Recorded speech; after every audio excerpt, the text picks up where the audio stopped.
As Western society continues to degenerate into a Mogadishu-styled third world dystopia, self-reliant and self-validated men remain enemies of the state, targeted not only by governments, but also by private party opportunists through AstroTurf campaigns often funded and definitely enabled and promoted by corporate totalitarian communists. Now, some of these are for-profit companies, but more often than not, these bigots are NGOs and non-profits whose unstated mission is to quell dissent, demoralize, and completely destroy their victims. Their well-paid and well-equipped attack dogs hide behind anonymous sock puppet identities complete with voice changers. When their true identities are finally discovered, we find out they're diagnosably mentally unstable, cult-conditioned, dark triad predators who not only prey on their enemies, but also their allies.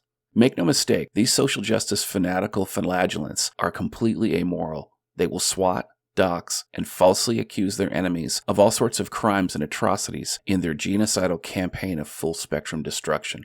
Their primary weapons are hard and soft censorship, public disgrace through shaming language and tactics, and when that doesn't work, open financial and social persecution. And if that doesn't work, then they turn to lawsuits and other legal actions based on false flag-styled straw man arguments, including false allegations of sexual assault. While we're seeing this totalitarian persecution megatornado sweep across the Western world, this is nothing new from men going their own way. The long-time campaign of genocide against the MGTOW community was definitely the canary in the coal mine. For decades, self-reliant and self-validated men have learned not only to ignore shaming language and ad hom attacks that were part and parcel of this misandrous genocide campaign, we've learned to dismantle and disarm these fallacies and the blue and black-pilled motives behind them. But in the last few months, a new tactic and label has emerged, the idea that men aren't going their own way, but rather, they're being sent their own way. This fallacy is based on the idea that all MGTOW are really incels because the women who were the romantic partners in their lives rejected them, and sent them their own way. While shaming language is nothing new, MGTOW have been mislabeled as women haters, misogynists, and a variety of other things. However, some in the community don't do themselves any favors by acting in ways and saying things that reinforce these false narratives. And while these MGTOW voices aren't helping the community, they do have a lesson to teach, which is, don't follow in their footsteps and avoid those spurgs like the plague. Interestingly, I haven't been able to find a single MGTOW content creator who's credibly challenged the easily disproven fallacy that MGTOW men have been sent their own way rather than choosing to go their own way. Anyone who's a long-term follower of MGTOW content knows that having a woman cheat on you or dump you after you've done everything right is one of the main precursors for becoming MGTOW. When this happens, when men are sent their own way through this sort of rejection, they're not MGTOW yet, and often they're not even red-pilled. I think it's fair to say that over 95% of the men sent their own way by a dishonest woman's hypergamy are blue-pilled, and over the course of the years of interviewing these men, every one of them has admitted to me that this was true. It's just as true for me when I went through it as it is for every other man who's been cheated on. As a result of this rejection, these men go through a period of grief and rage as they begin the path of self-discovery. Some don't make it through this gauntlet and give up. Many of these men commit suicide. Those who survive but also fail to make it through become black-pilled or incels.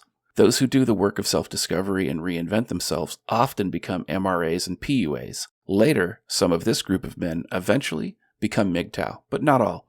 However, some don't experience any of these things and evolve into MGTOW immediately. Some don't even go through the trauma of female rejection and just become MGTOW just as a natural course. And let's be clear, while some MGTOW reject all interactions with women, some continue to date, but both are definitely MGTOW. Self-reliant MGTOW have been attacked in a variety of ways from others within the manosphere and without.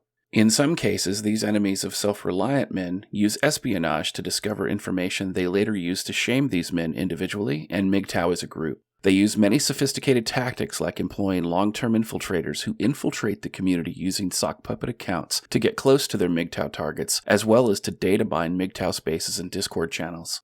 Once they feel they have enough information, they either set up MGTOW content creators for ambush interviews, or they publish disparaging and defamatory articles, videos, and books in an effort to demoralize those within the community and to dissuade others from learning the wisdom many MGTOW content creators teach.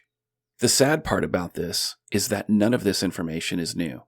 I discovered this nearly 4 years ago, investigated it, and called it out. I even warned other content creators, and when these infiltrators and their masters discovered I knew their game, they started a long campaign specifically targeting me through easily manipulated MGTOW creators wanting to grow their channels via drama marketing and co-conspirators claiming to be allies in a long-term effort to silence me, an effort that, amusingly, continues today.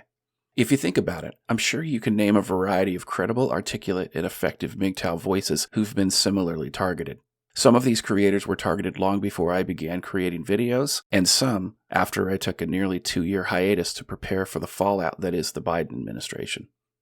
Additionally, many of the enemies of the MGTOW community are part of the PUA and dating coach community. Some of these grifters have used these same tactics to target and isolate MGTOW voices in order to use them as attack dogs. They feed these smaller, more desperate content creators, the ones with less than 10,000 subscribers, the doxes and personal information of others to use in disparaging and shaming videos in a campaign to discredit and destroy MGTOW content creators who they perceive as competitors or whose arguments credibly debunk their dating coach long con.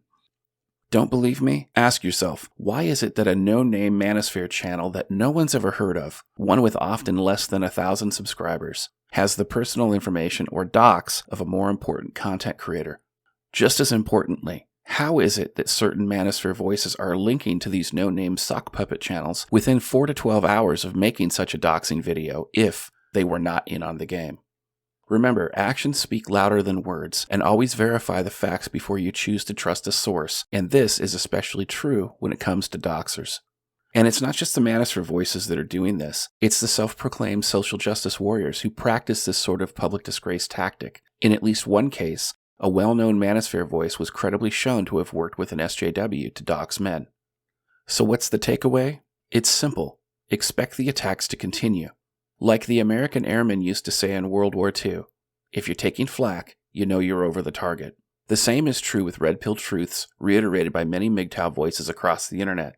Truth-sayers are often persecuted. This is nothing new, and Jesus knew it as well when he walked the earth.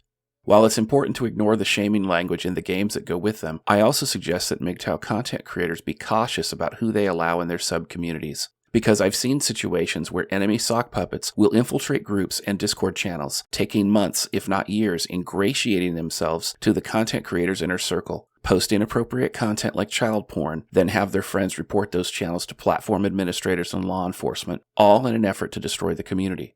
This happened to a Bernie Sanders group on Facebook during the 2016 election primary. Interestingly, the sock puppet agitator who posted the child porn was never arrested or charged with a crime, so be very careful.